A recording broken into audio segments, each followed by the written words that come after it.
a minha experiência de fé, ela tem a ver com um Cristo crucificado.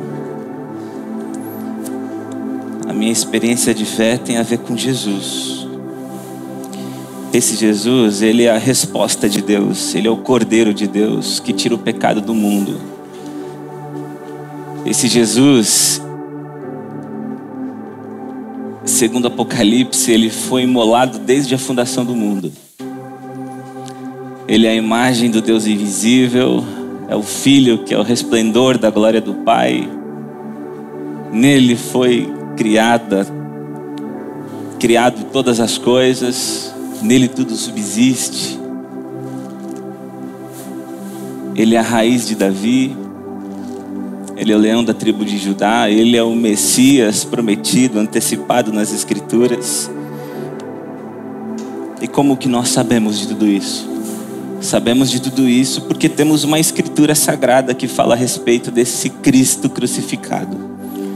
Aliás, quando você pega a sua Bíblia, ela revela o plano salvífico de Deus em Jesus. A sua Bíblia, ela revela todo o esforço que Deus fez em Jesus para se conectar a você. É incrível isso. Para te reconciliar. Aí você, quando lê a sua Bíblia, você vai entendendo que tudo que aconteceu tem a ver com Jesus, tudo que está acontecendo tem a ver com Jesus, e tudo aquilo que vai acontecer tem a ver com Jesus. Por isso ele é o Rei dos Reis e o Senhor dos Senhores. Tudo tem a ver com Jesus. Mas ainda que um não cristão, um não crente, abra a Bíblia Sagrada para ler, talvez essa pessoa ainda não chegue ao entendimento de que Jesus Cristo é o Cordeiro de Deus que tira o pecado do mundo. Porque essa constatação, esse discernimento, ele é algo que é revelado a você por intermédio do Espírito Santo. É o Espírito que te guia por toda a verdade.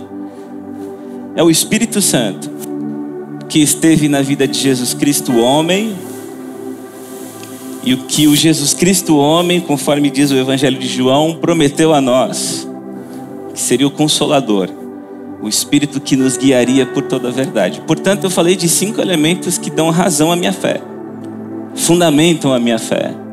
Eu falei de um homem nascido na Judéia, em Belém mais precisamente. Esse homem nos apresenta um Deus Pai, invisível. Esse homem nos promete o Espírito Santo, e até aqui nós já temos a perplexidade de um Deus trino, um Deus Pai, Filho e Espírito Santo. Falei de uma escritura sagrada. E também tem um elemento que fundamenta a minha fé, que é o corpo de Cristo, a igreja. Outras pessoas que compartilham da mesma experiência com Jesus que eu. Somos nós, o povo de Deus. 5 elementos que dão fundamento à minha fé. Esses elementos, por si só, eles são em partes diferentes da experiência religiosa, por exemplo, que teve Noé. Noé não teve a figura de um Cristo crucificado. Apesar de que a carta de Pedro diz que Cristo morto no corpo, mas vivificado em espírito, esteve em Noé e pregou aos espíritos em prisão, e 8 se converteram, que era a família de Noé e Noé. Mas é um texto, enfim, muito difícil, nem vamos trazer para o sermão esse texto. Mas Noé não teve a experiência com um Cristo crucificado. Ou melhor, não teve a figura de um Cristo crucificado. Noé não teve acesso a Gálatas. Noé não teve acesso a Efésios, Romanos. O que Noé teve foi o relacionamento com uma voz. O que Noé teve foi um relacionamento com Deus, com um ser, sem ter escritura sagrada, mas esse relacionamento com essa voz fez com que Noé ofertasse anos da sua vida em prol de um projeto que teve como origem essa voz. Faz um barco. Tá bom, vou fazer, porque essa voz dá sentido à minha vida. Os elementos, por exemplo, que fundamentam a minha experiência de fé, eles são em partes diferentes dos elementos que fundamentaram a fé de Abraão. Abraão, em Gênesis 15, está num momento de crise, de dúvida. Ele chega para Deus nessa dúvida que ele tem e fala assim: que tal se um servo da minha casa for o meu herdeiro? Nesse lance que o senhor está falando aí de descendência. Aí Deus fala para ele: não, um filho gerado por você mesmo. Um filho gerado por você mesmo vai ser o seu descendente. E tem mais. Olha para as estrelas, a sua descendência que vai vir por intermédio desse filho gerado por você mesmo vai ser tão incontável quanto as estrelas do céu. Aí o texto em Gênesis 15 diz assim: Abraão creu e isso lhe foi acreditado como justiça. Anos e anos mais tarde, o apóstolo Paulo utiliza desse texto para nos explicar a doutrina da justificação pela fé em Jesus. Mas a fé que Abraão teve não foi num Cristo crucificado, foi numa voz. A fé que Abraão teve foi de: tá bom, eu creio. Nesse nosso relacionamento, Deus, eu creio. E isso foi acreditado como justiça para Abraão. Essa fé, essa crença nessa voz, nesse relacionamento. Se você for para o salmista é aquele cara que, se ele perder o contato com a voz, se ele perder o contato, a percepção de aproximação, se o salmista perder a percepção de contato com Deus, ele entra num estado absoluto de desesperança, depressão. Se o salmista perde o contato com a voz, se o salmista perde o seu contato com a experiência, com esse ser transcendental, ele perde a boa. O salmista perde a boa, ele cai em desespero, em desesperança, em depressão. Salmos capítulo 22, versículo 1. Meu Deus, por que me abandonaste?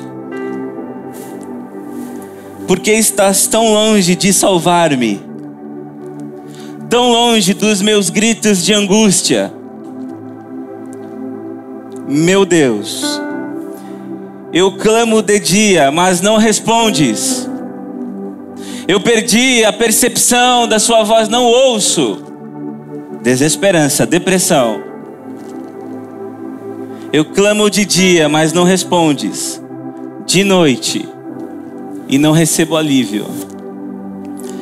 Esse salmo é muito enigmático, porque quando Jesus Cristo foi pendurado na cruz, ele cita esse salmo: Deus meu, por que me abandonastes?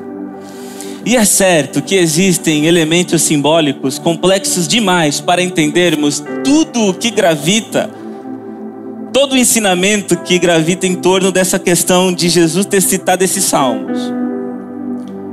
Mas ele nos mostra que Jesus Cristo, como homem, como figura humana, tinha medo, temor, pavor, desesperança de perder o contato com Deus. Aliás, John Stott,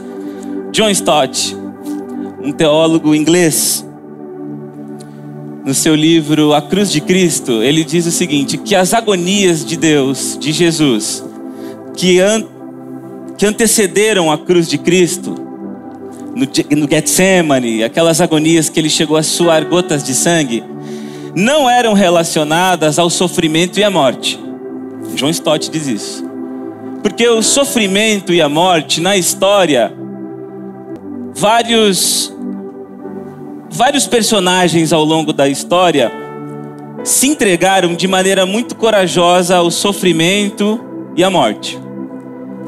Para John Stott, por causa desse salmo citado por Jesus na cruz, as agonias de Jesus no Getsemane é por conta de um Jesus que não queria perder o contato com Deus.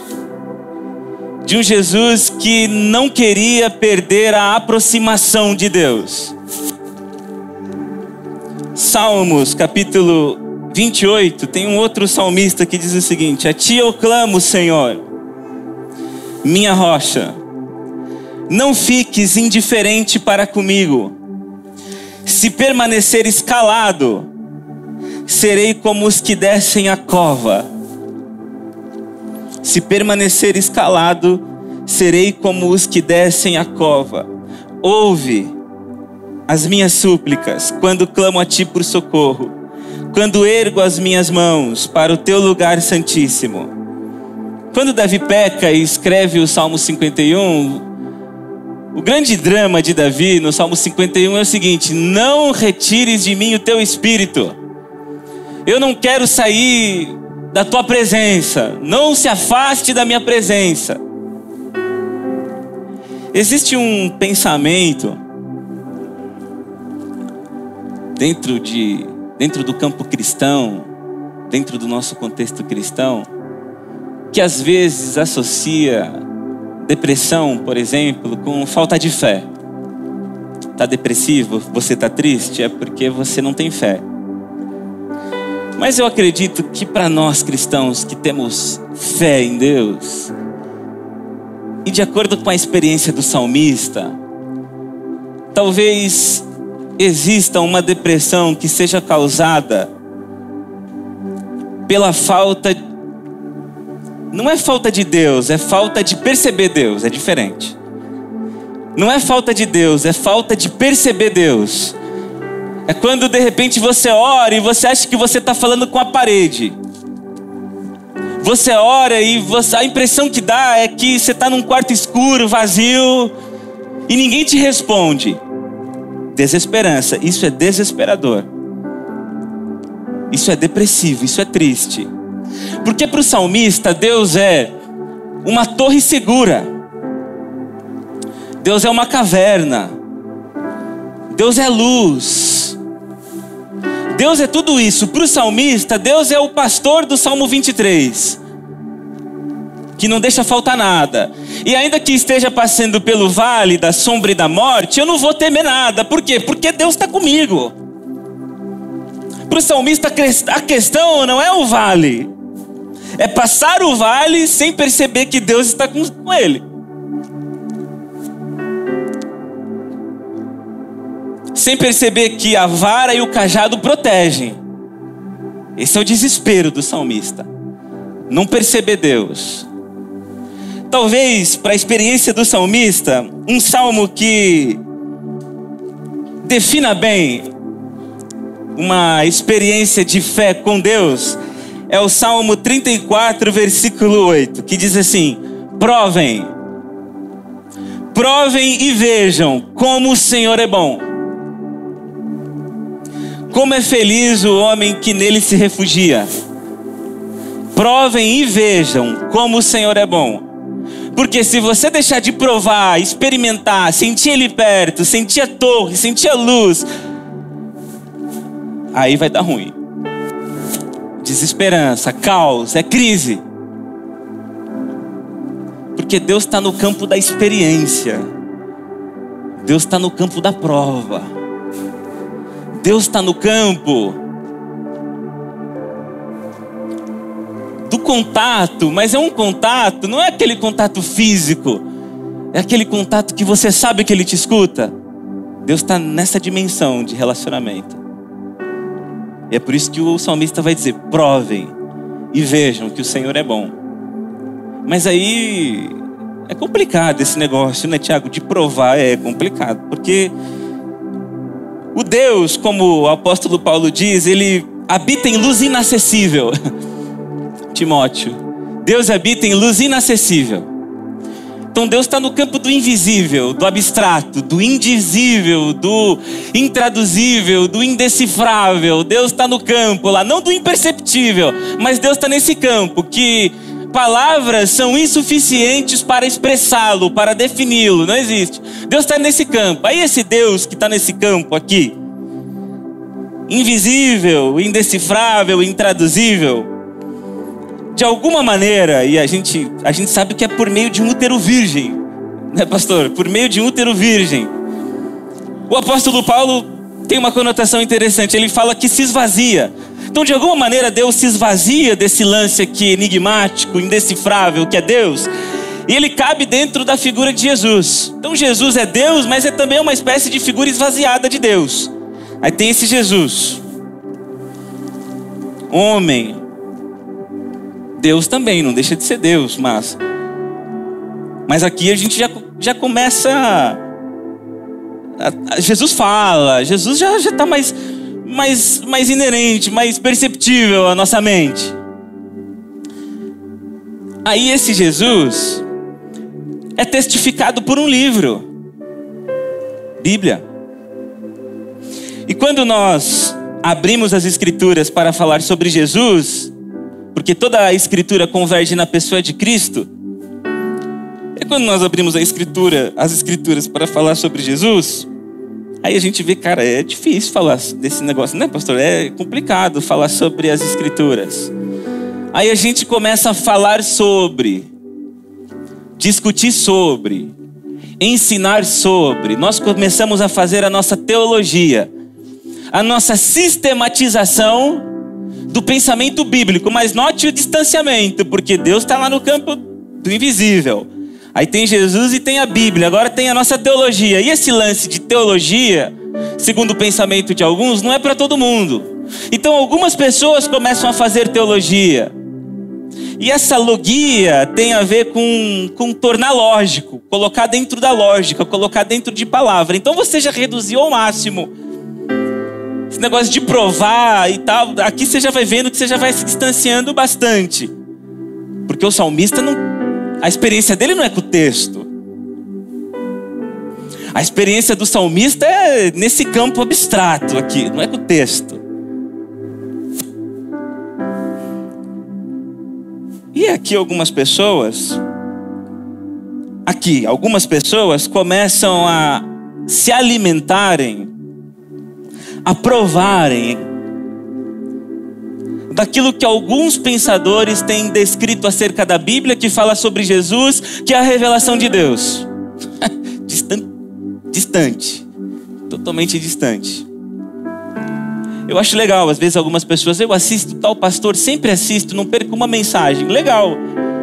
Mas você está se alimentando da experiência dele com Deus, porque você tem que ter a tua experiência com Deus. Às vezes a gente é meio parecido naquele lance. No Moisés, vai você falar com Deus. Tenha você, Moisés, a experiência com Deus, e a gente vai ficar satisfeito com a experiência daquilo que você nos falar a respeito de Deus. O que você dizer a respeito de Deus está bom para nós, porque esse lance aí de experiência com Deus, para nós não, Moisés. E a gente tem pessoas assim, a gente vai se alimentando da teologia de alguns líderes e vamos nos distanciando. E esse negócio de provar Deus e ver que o Senhor é bom, a gente vai ficando distante. Juízes, capítulo 2, fala que tinha uma geração que conhecia o Senhor e conhecia as obras do Senhor. Mas aí essa geração morreu. Aí se levantou uma outra geração que não conhecia o Senhor e não conhecia as obras do Senhor. Conhecia o quê? Conhecia aquilo que os seus pais falavam acerca de Deus. E o que acontece com essa geração? Crise, idolatria. Entra em crise. Perdem o contato. Perdem a percepção. Quando você observa a figura de Jesus como homem, Jesus não queria perder o seu contato com Deus. Jesus não queria perder o seu contato com Deus.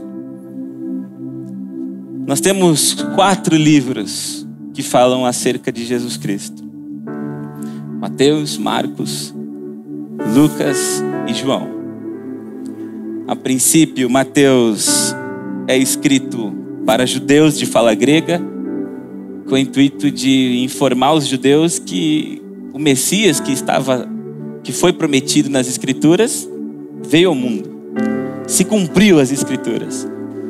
É por isso, portanto, que é o que mais faz citações dos evangelhos no Antigo Testamento.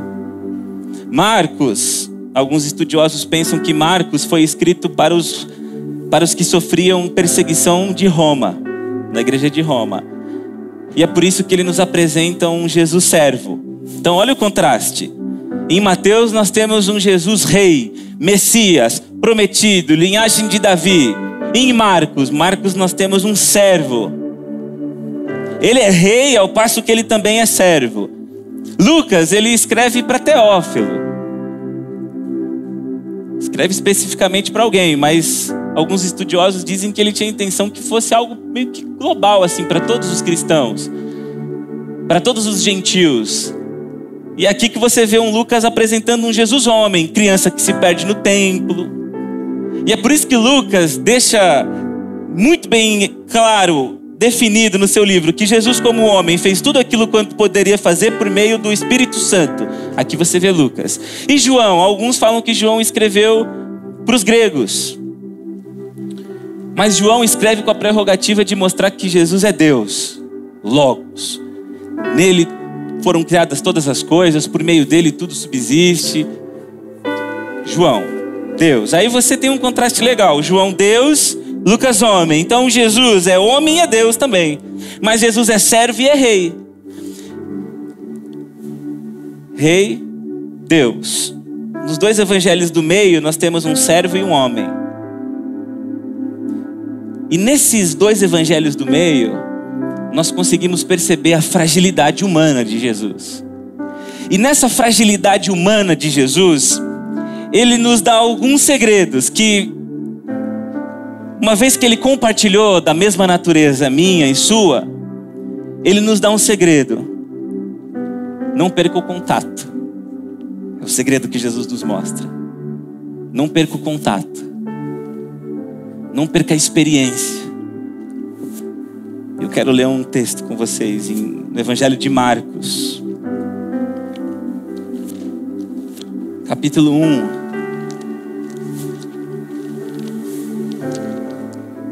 Evangelho de Marcos, capítulo 1. No versículo 32. O Marcos e o Lucas é interessante porque a gente vai percebendo um Jesus exprimido pela multidão, um Jesus sendo ridicularizado pelos seus. A gente vai percebendo umas nuances mais humanas em Jesus. E eu gosto do início desse versículo porque ele diz assim, olha, versículo 32, Marcos capítulo 1, versículo 32, diz assim: ao anoitecer, depois do pôr do sol, ao anoitecer e depois do pôr do sol, é hora do quê? Fácil. Respondam-me. Ao anoitecer, depois do pôr do sol, é hora de...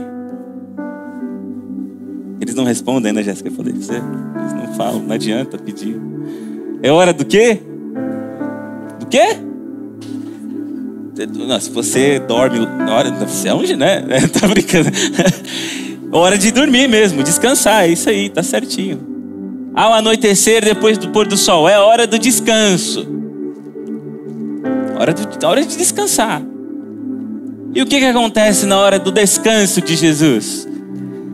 O povo levou a Jesus todos os doentes e os endemoniados.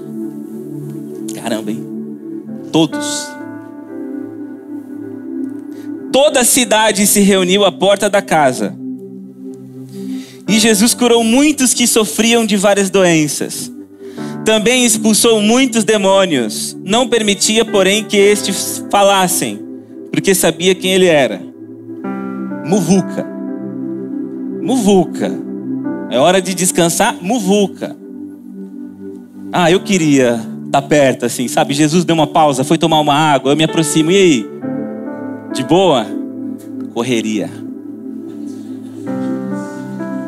Expulsando muito demônio. curando. E tem 3 anos para fazer tudo, é pouco. Então é correria. O pessoal estava esperando já o Messias e tal, então estou na corrida. Mas Jesus não, estou na corrida. Entendeu o pessoal aqui? Legal, Jesus, correria. Hoje é comum, né? A frase, e aí, como é que tá? Correria. Para todo mundo, correria, corrida. É verdade, a vida é isso aí mesmo, essa correria. É esse fluxo constante de informação. É a correria da vida. Mas Jesus nos ensina um segredo. 35. De madrugada, quando ainda estava escuro, Jesus levantou-se, saiu da casa e foi para um lugar deserto e ficou orando. Tá corrido, correria, ótimo. De madrugada, quando ainda estava escuro, versículo 35, Jesus levantou-se, saiu de casa e foi para um lugar deserto, onde ficou orando. Jesus não queria ser notado por ninguém. Jesus não queria que ruídos o atrapalhassem. Jesus queria ser percebido apenas por uma pessoa, pelo Pai. Porque quando você começa a entender um pouco do ministério de Jesus e do ensinamento de Jesus, você percebe que para Jesus, oração é um lugar. Legal essa.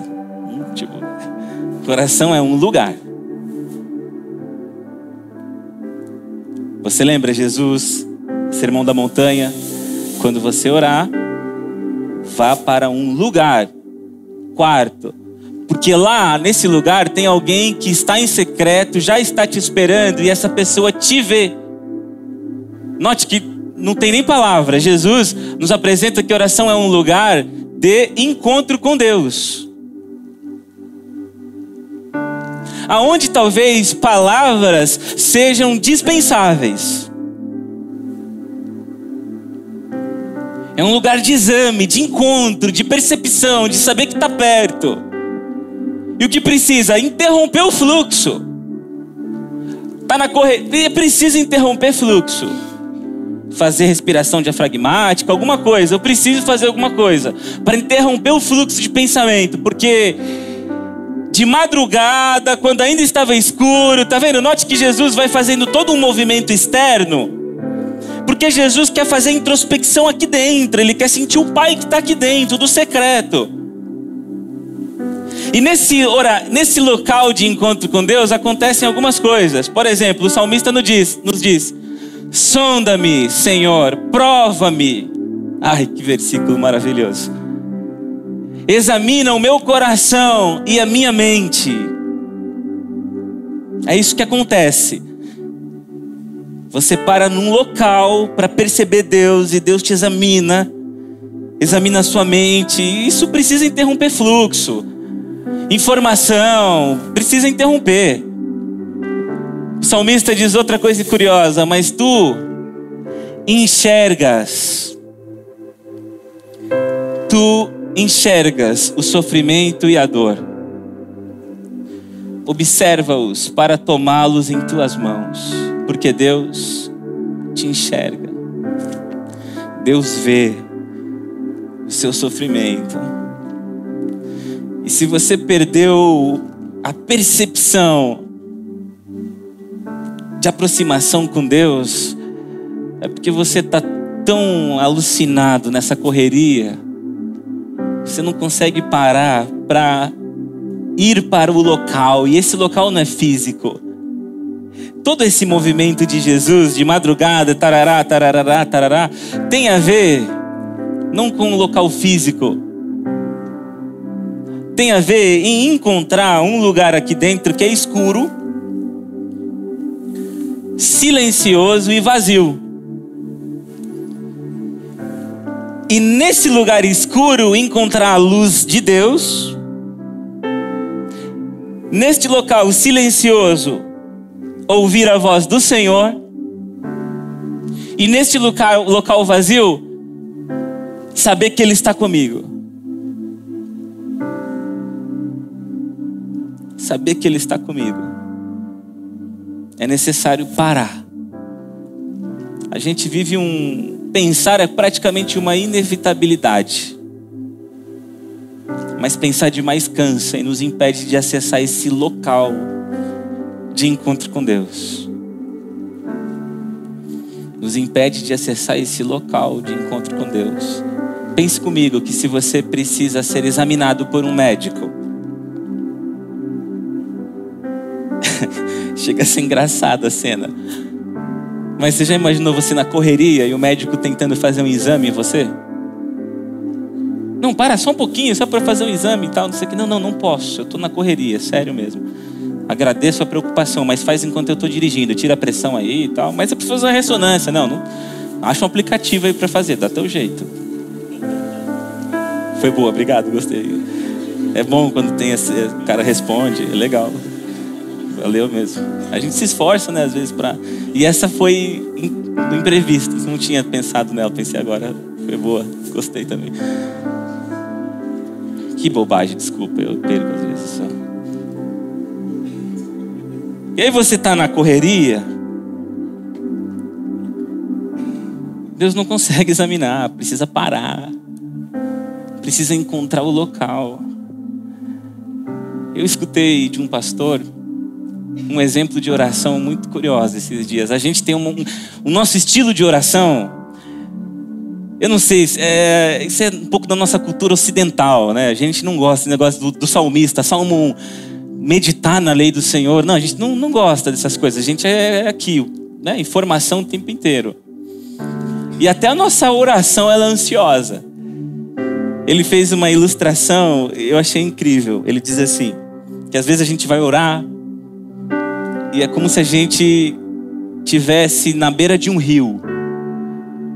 E aí você vai vendo os barquinhos passarem. E aí tá lá, barquinho da família. Aí você lembra, ops, Senhor, abençoa minha família, meu filho, que tenha futuro, que tenha isso, não sei o que, abençoa, Deus. Aí passa o barquinho do emprego. Oh Deus, me dá um emprego melhor, abençoa meu chefe, que ele morra. Não, tô brincando. Senhor, né, tá, você vai pensando nas orações. E é aquela oração ansiosa, né? Você não quer interromper o fluxo de pensamento. Tá vindo pensamento, tô orando, legal. Aí quando você vê, passou 5 minutos. Você fala, nossa, esse negócio de orar é difícil. Esse negócio de orar é difícil. Aí quando acabou, passou. Você não lembra mais do que orar. Você fala, acabou tudo, não tem mais o que orar. O que você faz? Levanta e vai embora. E tudo que Deus queria te mostrar era uma casinha, uma chaminé, saindo uma fumacinha do outro lado da margem. Um pássaro, um mar azul. Deus queria ter uma experiência com você. Deus queria falar com você, mas você está tão na correria, orando e falando tanto, que você interrompe até o fluxo. Você interrompe até a voz de Deus. Deus ia falar, você levanta e vai resolver suas coisas. Provai e vede que o Senhor é bom. Provai e vede que o Senhor é bom.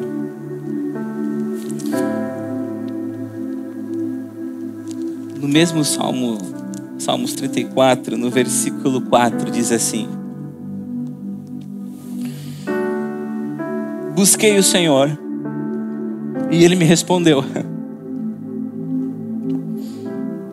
Livrou-me de todos os meus temores. Busquei o Senhor e Ele me respondeu. Livrou-me de todos os meus temores.